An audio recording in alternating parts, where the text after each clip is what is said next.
जब आपके जीवन में एक ऐसे गुरु मिल जाए जो कौटिल्य जैसा हो, जिनकी सहायता से एक छोटा बालक एक अखंड भारत का निर्माण कर दिया।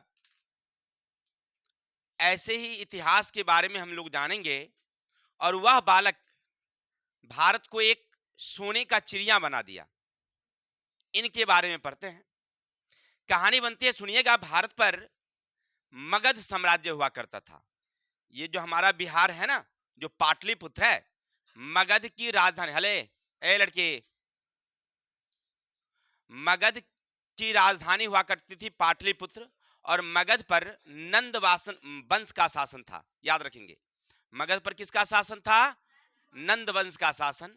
और उसके जो एक सबसे लास्ट का राजा था, जिनका नाम था घनानंद। याद रखेंगे, क्या नाम था?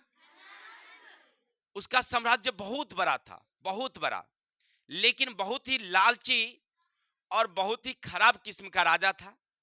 अपने आसपास के जितने भी छोटे राजाओं थे, उससे तो वो कर लेता ही था, लेकिन जनता से भी छोटे छोटे काम के लिए भी बहुत बड़ा कर लेता था और जबरदस्ती मार पीट करके कर लेता था। ऐसा कहा जाता है उनके बारे में कि घनानंद ने जनता के कर से बहुत बड़ा खजाना हासिल कर रखा था। कहानी बनती है कि जब सिकंदर का आक्रमण भारत पर होने वाला था, और सिकंदर जो है ना, वह हमारी पश्चिमी इलाके में आकर के अपनी सेना को जमा कर रखा। उस समय एक ब्राह्मण थे जिनका नाम था चाणक्य, यानी कौटिल्य के नाम से भी जाना जाता है। उन्हें अपने देश की चिंता सताने लगी कि हो ना हो सिकंदर हमारे भारत पर आक्रमण कर दे, विदेशी आक्रमण हो जाएगा। इसीलिए वो उस समय कहाँ थे? तक्षशिला में एक विश्वविद्यालय थे, उसमें पढ़ाते थे। कौन? चाणक्य। ए लड़के, बातें नहीं करेंगे कोई भी। अब चाणक्य जो है ना, वो वहां से तक्षशिला से आ गए कहां? पाटलिपुत्र। और घनानंद को कहे कि आप थोड़ा सा राज्य पर ध्यान दीजिए। उस समय ना घनानंद ना बहुत, क्या कहें उसको, शराब के नशे में धूत और ऑर्केस्ट्रा देखने में मगन था। माने राजकाज कोई नहीं काम करता था, केवल शराब पीना और ऑर्केस्ट्रा देखना, नाच गाने में बड़ा आनंद लेता था। जनता से जबरदस्ती कर लेता था। जनता तो नाखुश था ही, राजा जो छोटे छोटे थे वो नाखुश था ही। और यहां पर क्या हुआ कि वो राजकाज पर ध्यान भी नहीं देता था। चाणक्य जब आया तो वह नाच गान में मस्त था, ठीक है। और उनके दरबारी जो थे वह बाहर में खड़े थे। चाणक्य ने उसे कहा कि मुझे राजा से मिलना है। वह मिलने के लिए जाने नहीं दिया, वह फिर भी जबरदस्ती चला गया। जैसे अंदर गया, चाणक्य को, चाणक्य जो है वो कहा राजा से, किसे? घनानंद से, नंद वंश के जो शासक थे, उससे कहा कि विदेशी आक्रमण सिकंदर जो है ना, हमारी देश की सीमा पर आकर के अपनी सेना रखा है, हो सकता है कभी भी वो आक्रमण कर देगा। घनानंद अपनी ताकत में चूर था। वह कहा कि मैं राजा हूं, तुम ब्राह्मण हो, और तुम्हें अपने पढ़ाने का पर ध्यान रखना चाहिए, राजकाज में ध्यान नहीं देना चाहिए।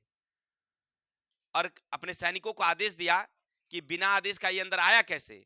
इसकी चोटी पकड़ो और उसको सिखा कहते हैं, और बाहर निकालो इसको राज्य से। घसीट करके उसे बाहर निकाला गया।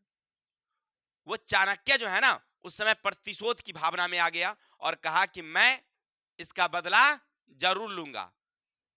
देख लीजिए अब क्या होता है। देखिए, चाणक्य यहां से लौट जाता है, लेकिन उसे देश प्रेम की भावना उसके मन में थी।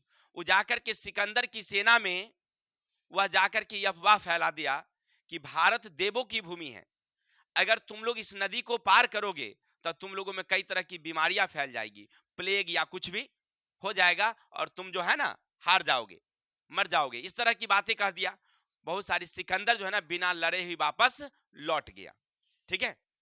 अब ये चाणक्य जब जा रहे थे कहां? पटना से वहां तक्षशिला। तक्षशिला उस अभी पड़ती है कहां? पाकिस्तान में पड़ती है। तो पटना से जब पाकिस्तान जा रहे थे तो रास्ते में जब गए, इनके मन में तो प्रतिशोध की भावना थी ही। रास्ते में जब जा रहे थे तो देखा कि कुछ लड़के, छोटे छोटे बच्चे युद्ध की तैयारी कर रहे थे, मतलब खेल रहे थे। उसमें एक लड़का ना राजा बना हुआ था, और जैसे वो राजा बना हुआ था और बच्चे बाहर बाहर में खड़े थे, लेकिन उसी समय एक चिता का मतलब आक्रमण हो गया उस पर। जैसे चिता का आक्रमण हुआ, या ये जा रहे थे, पंडित जी थे या अपना जा रहे थे, जैसे चिता को देखते सारे बच्चे भाग गए, लेकिन वो चिता जो है ना, ये ब्राह्मण पर, चाणक्य पर जो है ना आक्रमण करने आ रहा था दौड़ा हुआ। यह लड़का उठा, तलवार लिया और जाकर के उस चिता से अकेले भिड़ गया और उसको मार दिया चिता को। ये बात जब देखा, चाणक्य को लगा कि ऐसे ही लड़का होना चाहिए। वह पूछा कि तुम्हारा क्या नाम है? तो चंद्रगुप्त। क्या नाम है? चंद्रगुप्त। पूछा कि तुम सारे लड़के जब भाग गए, तुम क्यों आ गए इसमें अकेले लड़ने के लिए? बोला कि मैं उस खेल का राजा था और मेरा काम है जनता की रक्षा करना। चंद्रगुप्त सोचा कि ये लड़का बहुत ही आगे चल करके, चंद्रगुप्त उसे ले लिया और चला गया अपने साथ। कहां? पाकिस्तान। पाकिस्तान में उस समय तक्षशिला थी, वो भारत का हिस्सा था उस समय। तक्षशिला ले गया और वहां उसे पढ़ाना शुरू कर दिया और सोचा कि यही आगे चलकर एक अच्छा राजा बन सकता है। और उसे तरह तरह की शिक्षा, पहले तो उसे वेदों की शिक्षा, उपनिषदों की शिक्षा, फिर युद्ध की शिक्षा, राजनीतिक की शिक्षा, सब कुछ शिक्षा दिया। और उसे कहा कि जंगलों के जितने भील लोग हैं, जनजाति समाज, उसको मिलाकर के एक सेना तैयार किया जाए। और सेना जब तैयार हुआ तो सबसे पहले मगध साम्राज्य जो था, घनानंद का राजा, घनानंद के जो उसके पश्चिमी इलाके हैं, पश्चिमी इलाके पर सबसे पहले चंद्रगुप्त ने क्या किया? यही चंद्रगुप्त हैं। चंद्रगुप्त ने क्या किया? आक्रमण कर दिया। लेकिन संजोग की बात, वो हार गया वहां पर। फिर सोचा कि कैसे इसे जीता जाए। तो चंद्रगुप्त ने क्या किया? वो आसपास के जो राजा घनानंद से दुखी थे, उसको अपने साथ लिया और मिलाकर के एक सेना तैयार किया और उन सेना की सहायता से पंजाब पर आक्रमण किया और पंजाब को जीत लिया। जब पंजाब को जीता तो उसे हौसला थोड़ा सा आ गया। अब क्या होता समझिएगा। अब वो क्या करता है, वही पंजाब में रह करके एक विशाल सेना तैयार करता है और 305 ईस्वी में, याद रखेंगे, 305 ईस्वी में वह पटना यानी मगध, मगध को घेर लिया। मगध की जो राजधानी थी ना, उसको घेर लिया। और घनानंद और चंद्रगुप्त मौर्य के बीच में 305 ईस्वी में भयंकर युद्ध हुआ, क्योंकि उस समय मगध भी बहुत बड़ा साम्राज्य था और चंद्रगुप्त बहुत बड़े ताकतवर थे। दोनों के बीच में खूब युद्ध हुआ। भयंकर युद्ध के बाद चंद्रगुप्त मौर्य ने घनानंद को हरा दिया। घनानंद जब हार गया तो इन्होंने 322 ईस्वी पूर्व, पहले की बात बता रहे हैं, शताब्दी से पहले, जब ईसा मसीह का जन्म हुआ ना, उससे पहले की बात है, 322 में उन्होंने भारत पर एक मौर्य वंश की स्थापना की। उस समय पहले मगध हुआ करता था, जो मगध को हटा करके क्या बनाया? मौर्य वंश। ठीक है। और इनका नाम रखा गया चंद्रगुप्त मौर्य। इनका जन्म हुआ था 340 में, लेकिन राज्याभिषेक कितना में हुआ? 322 में, यानी 18 वर्ष की उम्र में, समझिए तो उन्होंने मगध साम्राज्य की हरा करके मौर्य वंश की स्थापना कर दी। ठीक है।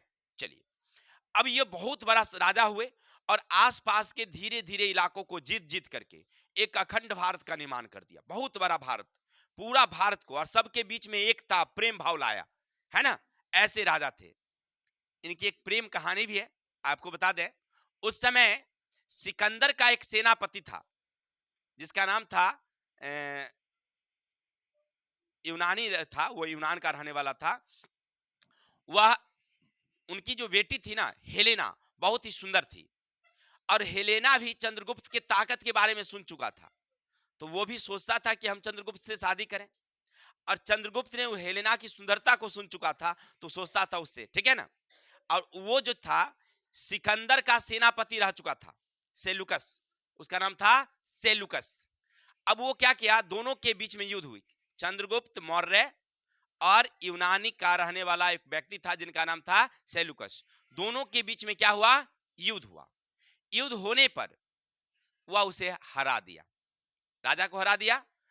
बदले में इन्हें गंधार, अफगानिस्तान, ये सब देश इनको मिला और बहुत बड़ा खजाना भी राजा को मिला, चंद्रगुप्त मौर्य को। चंद्रगुप्त का शासन अब काबुल तक पहुंच गया, अफगानिस्तान तक, माने विदेश को भी जीत करके भारत में मिला करके एक अखंड भारत का निर्माण कर दिए। कौन? चंद्रगुप्त मौर्य। और हेलेना से इनकी शादी हुई। ठीक है। अब हेलेना से शादी हुई तो हेलेना ना बहुत इनको मानती थी, बड़ा सुंदर सुंदर बना बना के खिलाती थी। तो एक दिन पूछे चंद्रगुप्त मौर्य कि तुम्हारे पिताजी हमरे भारत पर आक्रमण काहे की? तो बतलाती है कि आपके राज्य में ना हाथी बहुत ज्यादा है, और हमरे पिताजी चाहते थे कि हाथी जो है ना हमरा सेना में होना चाहिए। ठीक है, तो लड़का जब खुश रहता है ना तो बहुत बात है कि नहीं। बस वो अपनी पत्नी के कहने पर वो अपने यानी उसके पिताजी को, हेलेना के पिताजी को 500 हाथी दान में दे दिए, मैंने उसको दे दिए, भेजवा दिए। ठीक है, ऐसे थे चंद्रगुप्त मौर्य। ऐसे उनकी दो पत्नियां थी, जो एक भारतीय भी थी और एक विदेशी थी। लेकिन भारतीय जो पत्नी थी पहले, उन्हीं से एक बेटा हुआ था वो। लेकिन चलिए छोड़िए, उन सब बात को नहीं चलेंगे हम लोग। पर रहते चंद्रगुप्त मौर्य ने एक अखंड भारत का और सोने की चिड़िया का निर्माण कर दिया, यानी भारत बहुत बड़ा समृद्ध बन गया उसके शासनकाल में। लेकिन इत्तेफाक बाद में ना इनको राजकाज से ना ये जो मार काट होता था ना, इनसे उनके थोड़ा सा घृणा होने लगी, और बाद में जैन धर्म धारण कर लिए। और जैन धर्म धारण करने के बाद उनमें एक नियम होता है कि अगर आपको प्राण त्यागना हो तो उपवास करिए, माने खाइए पीजिए नहीं। चंद्रगुप्त मौर्य अपने राज्य को छोड़ करके पटना से चले गए कर्नाटक, ठीक है, दक्षिण भारत में। और कर्नाटक में जाकर के, ठीक है, और वहां पर कई दिनों तक वो खाना पीना बंद कर दिए, क्योंकि जैन धर्म में ये नियम होता है कि खाना पीना नहीं, अगर प्राण त्यागना है तो कई दिनों तक खाना पीना नहीं खाए। और अंततः याद रखेंगे 298 ईसा पूर्व उनकी मृत्यु हो गई। मात्र कितने वर्ष तक? 42 वर्ष तक वो जिंदा रहे। ठीक है, 42 वर्ष के, क्योंकि जैन धर्म में उनको मन लग गया। और जब ये धर्म में मन लगेगा ना तो धन आपको कोई अच्छा नहीं लगेगा। साम्राज्य बड़ा से बड़ा भी रहे, धन दौलत जितना भी बड़ा रहे, लेकिन धर्म में जब मन लग जाएगा, माता पिता भाई बहन पत्नी बच्चे कोई भी आपको अच्छा नहीं लगेगा। ठीक है, तो वही इनको धर्म में, जैन धर्म में मन लग गया। बस ये धर्म को मैंने अपने पूरे राज्य को छोड़कर कहां चले गए?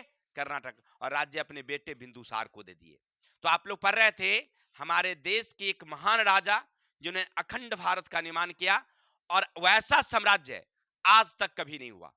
जिनके शासन काल में जितना इन्होंने बनाया, वैसा साम्राज्य मौर्य साम्राज्य के बाद वैसा साम्राज्य भारत में कभी हुआ ही नहीं। ठीक है, वो आगे पढ़ेंगे कल इनके पोते के बारे में, राजा अशोक के बारे में। ठीक है, इन्हीं का पोता था। तो पढ़ रहे थे चंद्रगुप्त मौर्य। तो उनका जन्म कब हुआ? 340 ईसा पूर्व, याद रखेंगे ईसा पूर्व।